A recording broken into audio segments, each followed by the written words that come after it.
All right, now it's time for our 2025 Making Money All-Stars. My team gathered the list of the highest flying stocks picks from this show this year. Hillary Kramer came out on top. Now, if you caught her when she said SanDisk and you bought it, you'd be up 650%. Kip was just on the show. We talked about the Snow line up 198%.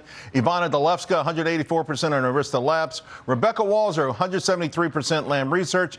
And Rob Luna up 158% on Oklo. Listen, this is the world's greatest money-making machine, folks. You cannot stay on the sidelines. And, you know, I want to start this segment off by saying, with all due respect to Copernicus and Galileo, the center of the universe these days is Nvidia. And that universe, folks, keeps getting larger, right? The report now of a monster order out of China this morning. The H200 chips. Now, get this. This underscores two things. First, huge demand in AI. It's not going away. And, of course, China. You keep hearing how China's leapfrogging. They're not. These are old chips. They're nowhere near close to catching the new Nvidia chips. My next guest says that Nvidia controls AI. I want to bring in now Valtreon CEO Rob Luna. So, Rob, you know, listen, they've been writing off Nvidia for years, since this whole AI rally began. What do you anticipate next year? I anticipate Nvidia to continue to do what it does, Charles, which is go up. Is it going to continue to go up as much as it has over the next 3 years? No, but I do expect it to outperform the market. With the latest acquisition of Grok, now they're thinking and responding quicker than anyone else. You just said it, Charles. If you haven't heard it, AI is not going anywhere. I spend my day with companies thinking how they're going to increase their budget towards AI. It's not going anywhere. Nvidia is not going anywhere. It's a core holding for everybody. It should be anyway. You've got a somewhat cautious target on the market next year. The S&P 7,200. And of course, you always underline this is one of the reasons why stock picking matters. But a quasi-accommodative Fed, maybe slow multiple expansion, dispersion of the market. Talk to us about this. You know, a little bit more tepid than the rest of the street. Yeah, let me first caveat that, Charles, but I spend next to no time putting price targets on the S&P 500. If I knew what the market was going to do next year, I probably wouldn't be talking to you. And so I spend my time doing bottoms-up research on stock picking. The reason I'm a little bit more cautious, Charles, on the market right now is valuations are a little stretched. We've got some underlying credit issues right now. And I think like some of your previous guests, I think we're going to see a sell-off probably earlier on the year, followed by a massive rally. I do think the Fed is behind the 8 ball right now, so I think later in the year they'll start having to cut a lot quicker than most people are thinking. That's when I think the market takes off. But earlier on, I think you got to be just a little bit more cautious.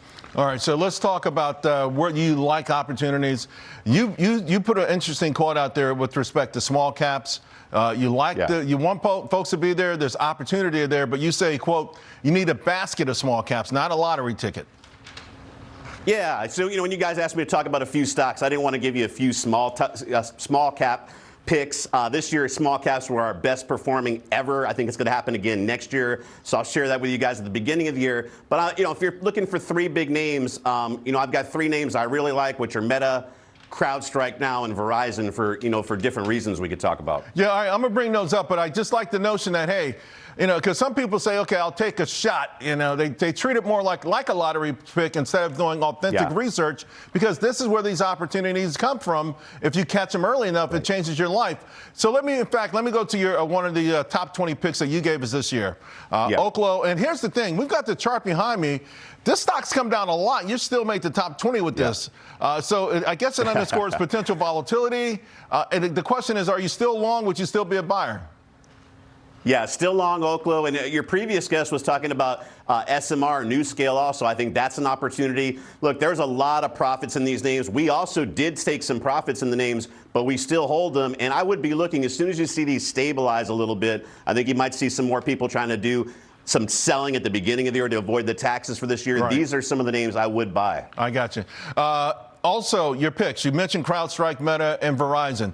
So I'm thinking back to Sesame Street. One of these things does not seem like the other. Okay. How did Verizon get in there? What's going on? Yeah. Again, Charles, if I'm trying to give people 3 picks, and here's what you're looking for: Meta and CrowdStrike for a lot of the same reasons. Huge growth, reoccurring revenue, great balance sheets. I think those stocks are huge long-term winners. But like I said, I do expect some volatility at the beginning of the year. You might want to have a dog of the Dow, which is Verizon. You got about a 7% yield. I don't think they'll cut. And when the Fed starts to cut rates, I think people chase yield, and I think Verizon could benefit from that. Love the rationale there. Happy New Year, Rob. You've been fantastic. We appreciate you. You too. Thanks, Charles. All right. Folks, Warren Buffett, his last day of